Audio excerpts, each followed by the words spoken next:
Hi, I'm Rachel Michelle Wilson, and I want to tell you a little bit about my next book, To Catch a Ghost. A few years ago, I decided to participate in an art challenge. I decided to focus on a ghost character because I wanted to play with negative space. Coles Phillips was a huge influence. Like every single illustration is a little puzzle to solve, and I love puzzles. Then at the end of it, one of my critique partners said, "Rachel, you gotta make a story with this ghost character." And I said, "There's so many ghost books out there, I don't know if I have anything fresh to say." Then, after about 1 or 2 months, I woke up in the middle of the night, which usually happens, unfortunately, for my sleep pattern. A memory of show and tell came to my mind. Do you remember how it feels to have it be announced that show and tell is on Friday? There's this sense of excitement. There's also a sense of pressure. Show and tell is so high stakes for kids. You don't want to be the kid who doesn't bring anything. And so there's so much amazing tension, and somehow my brain took that feeling and combined it with the idea of a ghost. To Catch a Ghost was born.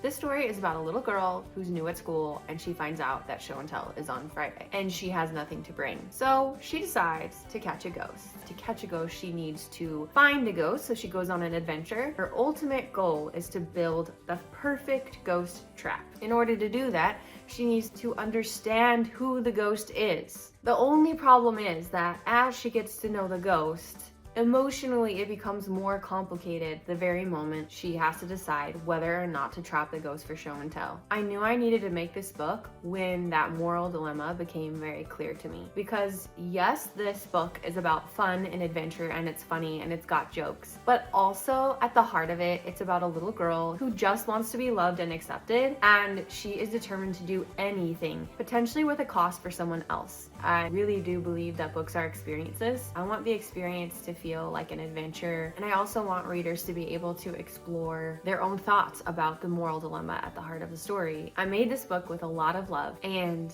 I hope readers can feel it as they read it.